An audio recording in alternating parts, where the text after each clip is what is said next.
Narayanganj taxes বার অ্যাসোসিয়েশনের ৪৩তম বার্ষিক সভা ও ২০২৫-২৬ সালের নতুন কমিটির পরিচিতি সভা অনুষ্ঠিত হয়েছে। ১৪ই আগস্ট বৃহস্পতিবার সকাল ১১টায় হিমালয় চাইনিজ রেস্টুরেন্টে এই বার্ষিক সভা ও পরিচিতি সভা অনুষ্ঠিত হয়।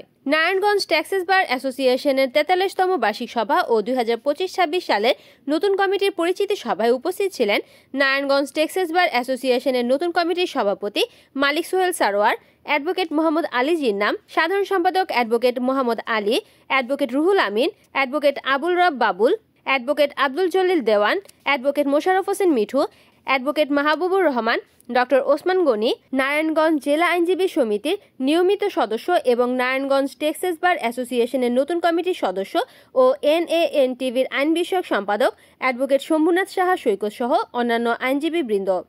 চেষ্টা করেছি যথাযথভাবে পালন করার জন্য। কখনো কখনো ত্রুটি বিচিত্র থাকতে পারে, সেই ত্রুটি বিচিত্রের জন্য আমি ক্ষমা প্রার্থী। পাশাপাশি আগামীতে যে দায়িত্ব আমি নিতে যাচ্ছি আপনারা জেনেছেন, সে দায়িত্ব যাতে নিষ্ঠার সাথে পালন করতে পারি আপনাদের সহযোগিতা এবং সিনিয়রদের পরামর্শে যাতে দায়িত্বগুলো আমি সঠিকভাবে পালন করতে পারি সেই জন্য আপনাদের কাছে বিশেষভাবে অনুরোধ করছি এবং বার এবং বেঞ্চের সাথে সুসম্পর্ক বজায় রেখে যাতে আগামী দিনগুলো আমরা একটা বছর কাটিয়ে দিতে পারি। ধারাবাহিকভাবে আজকে নারায়ণগঞ্জ ট্যাক্সেস বারের ৪৩তম সাধারণ সভা অনুষ্ঠিত হচ্ছে।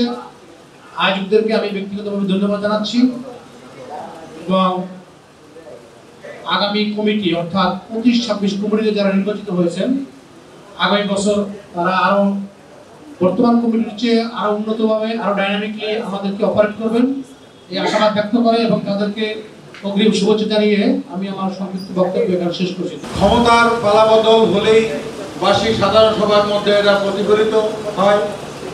আমরা সবাই একে একে এই ধারাবাহিক পালাবদলের মধ্যে অংশগ্রহণ করে আসছি। এই একটি বছর যেভাবে নারায়ণগঞ্জ ট্যাক্সেস বার অ্যাসোসিয়েশন পরিচালিত হয়েছে, আশা করব যারা আগামী বছরের জন্য যারা নির্বাচিত হয়েছেন, তার মধ্যে আমিও একজন অবশ্য, যারা নির্বাচিত হয়েছেন তারা অক্লান্ত সফলতার সাথে অক্লান্ত পরিশ্রম করে বারের অসমাপ্ত কাজকে সুন্দরভাবে সমাপ্ত করবেন। একটা সুন্দর পরিবেশে একটা অর্জন করতে আমি পরিশ্রমের কারণে তাদের সবাইকে আমি ধন্যবাদ জানাই। আগত কমিটি আজই উপস্থাপিত হবে। আগামী কমিটির যে সদস্যবর্গ আছেন তারা আশা করি আমাদের এই কার্যধারাকে আরো বৃদ্ধি করবেন এবং বার এবং বেঞ্চের সাথে একটা সুসম্পর্ক আরো জোরদার করবেন এবং পেশার ক্ষেত্রে তারা আরো একটু উন্নয়ন চিন্তা ভাবনা করবেন। আমরা 50 বছরে পদার্পণ করেছি। 50 বছরটা আমরা উদযাপন করতে চাই এবং সেই উদযাপনে আমরা সবাই তাদের সার্বিক সহযোগিতা করি, সেটা আমি কামনা করি। এবং আপনারা দেখছেন যে আমাদের যে আজকের যে এটা প্রতিবেদন যেটা ছাপানো হয়েছে এটাকে সংক্ষেপ করা হয়েছে শুধু ওই অনুষ্ঠানটা করার জন্য, যেহেতু আমাদের বারের 1976 সালে এটা জন্ম নিছে বা তখন থেকে যারা একেবারে 1 নম্বর সদস্য থেকে বর্তমান পর্যন্ত এদের সকলের আপনার ছবি সহ আমরা সেটা রাখতে চাই। প্লাস আপনার বর্তমান যে কমিটি, আগামী যে কমিটি আগামী 25-26 অর্থ বছরের জন্য যে নির্বাচিত যে কমিটি, সেই কমিটি খুবই আগ্রহী অনুষ্ঠানটা করার জন্য এবং আশা করি যে এই মার্চ মাস না হোক অন্তত সেপ্টেম্বর মাসে যাতে অনুষ্ঠানটা হয় এবং বিশেষ করে ইলেক্টেড যে সভাপতি মালিক সোহেল সারোয়ার তারই আগ্রহ বেশি আমাদের সাথে নিয়ে এটা যাতে হয় আমরা সেটা কামনা করি। যার কারণে আমরা আজকের প্রতিবেদনটা সংক্ষিপ্ত আকারে ছাপানো হয়েছে। বেশ কিছু সংশোধনী আসছে এই 3-4 বছরের মধ্যে, কিন্তু আমরা সেটা সংবিধানটা সংশোধিত যে সংবিধান সেটা আমাদের এখন এটা করা দরকার এই জন্য আমি মনে করতেছি যে নেক্সট কমিটি, এটা আজকের এই রেজুলেশনে এটা নেক্সট কমিটি একটা সাব কমিটি করে ওই সংবিধানটা যাতে আপডেট করা যায় সেই ব্যাপারে একটা ব্যবস্থা নেবে। সেক্রেটারি সাহেব বহুত কষ্ট করে রিপোর্ট দিয়েছেন বিস্তারিত, আমি তাকে অভিনন্দন জানাচ্ছি যে আমরা ধারাবাহিকভাবে অর্থাৎ রুটিন ওয়ান কমিটিগুলি হচ্ছে, আগে 2 বছর পর হতো, এখন প্রতি বছর হচ্ছে।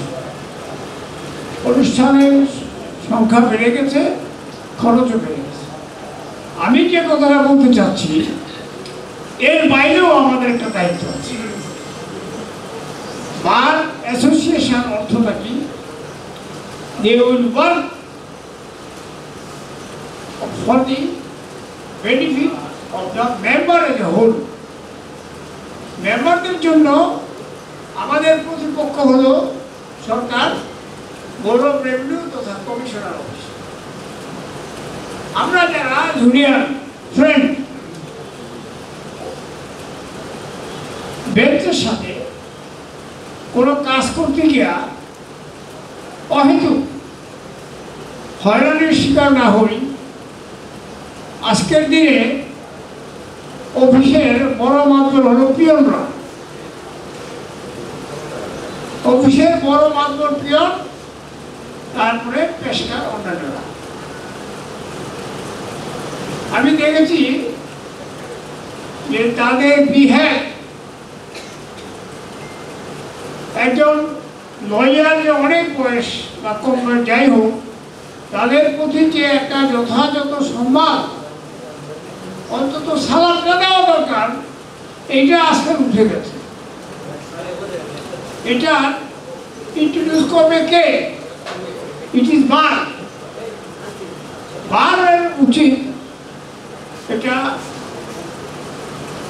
কমিশনারের সাথে প্রায়ই তো আমাদের মিটিং হয়, সেই মিটিংয়ে এই কথা বা লো ফলস যেগুলো আছে সেগুলি বলা উচিত আমি মনে করি। আগামী কমিটিকে শুভেচ্ছা, অভিনন্দন জানাচ্ছি এবং তাদের কাছ থেকে আমরা ভালো সেবা পাব এই প্রত্যাশা নিয়ে সকলকে দীর্ঘায়ু কামনা করে শুভেচ্ছা জানিয়ে। And I would like to say for his end, the British Justice said, the judge cannot perform his functions adequately until or unless the case is represented adequately. সমস্ত আইনের, সিভিল আইনের সমস্ত অংশ থেকে ইনকাম ট্যাক্স একটা civil আইনের উৎস এবং এটা খুব ভালো প্রফেশন। এই ভালো প্রফেশন থেকে আমি আইনের উপর পিএইচডি করে আমি রেভিনিউ ডিপার্টমেন্ট এখানে জয়েন করেছি এবং ইন্টার্ন করেছি। আমার 46 ইয়ার্স প্র্যাকটিস চলছে। আমরা চেষ্টা করবেন নেক্সট দেশে একটু রেভিনিউ দিয়ে রাজস্ব হচ্ছে সমস্ত কিছু অক্সিজেন রেভিনিউ দিয়ে এবং সুন্দরভাবে রিপ্রেজেন্ট করে আপনার করবেন ভালো প্রফেশন। আপনারা যারা আসছেন চেষ্টা করবেন। বার্ষিক সাধারণ সভা অনুষ্ঠান শুরু হচ্ছে। আমি সর্বপ্রথম ধন্যবাদ জানাই স্যারকে, অ্যাডভোকেট আব্দুল স্যারকে, অ্যাডভোকেট আব্দুল বাবু স্যারকে, অ্যাডভোকেট এবিসি স্যার রয়েছেন, নুরুল্লাহ স্যার রয়েছেন এবং অন্যান্য সিনিয়র আইনজীবী স্যারকে ধন্যবাদ এবং আমাদের সহযোগী এবং সহকর্মী অন্যান্য আইনজীবী থেকে আমাদের এবং শুভেচ্ছা।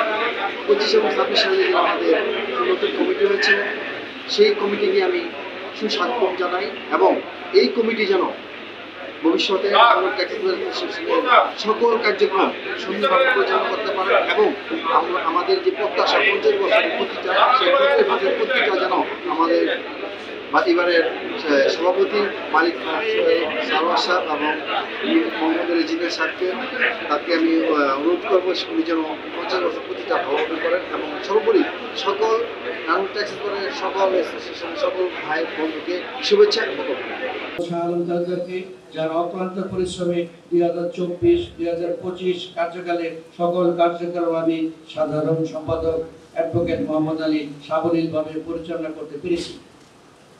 পরিশেষে আমি অত্র নারায়ণগঞ্জ ট্যাক্সেস বার অ্যাসোসিয়েশনের সাধারণ সম্পাদক হিসেবে আমার উপর অর্পিত দায়িত্ব কর্তব্য সততা ও নিষ্ঠার সাথে পরিপালন করাকালীন সময়ে ও চলার পথে নিজের অজান্তে কোনো ভুল ত্রুটি করে থাকলে সকলের নিকট ক্ষমা প্রার্থী। সকল বিজ্ঞ সদস্যদের পেশাগত সাফল্য, সুস্বাস্থ্য ও দীর্ঘ জীবন কামনা করছি। আমি আপনাদের ভালোবাসায় সিক্ত হয়ে আপনাদের একজন আপনজন হিসেবে আজীবন আপনাদের পাশে থাকতে চাই। মহান আল্লাহ সুবহানাহু ওয়া তাআলা আমাদের সকলকে মঙ্গল ও হেফাজত দান করুন। পার্কে একটা জায়গায় আমরা সবাই মিলে একটা জায়গায় নিয়ে যাব, কারণ নতুন আইন হয়েছে, ডিজিটালাইজেশনের যুগ, আগের অনেক কিছু শেষ হয়ে গেছে। শুধু ওই 50 বছরের অনুষ্ঠান এটা আমাদের মূল ফোকাস না, আমরা যাতে পার্কে একটা শক্তিশালী জায়গায় নিয়ে যেতে পারি, আমরা আপনাদের সাহায্য চাচ্ছি। রিপোর্ট মায়াজ খান, NNTV, নারায়ণগঞ্জ।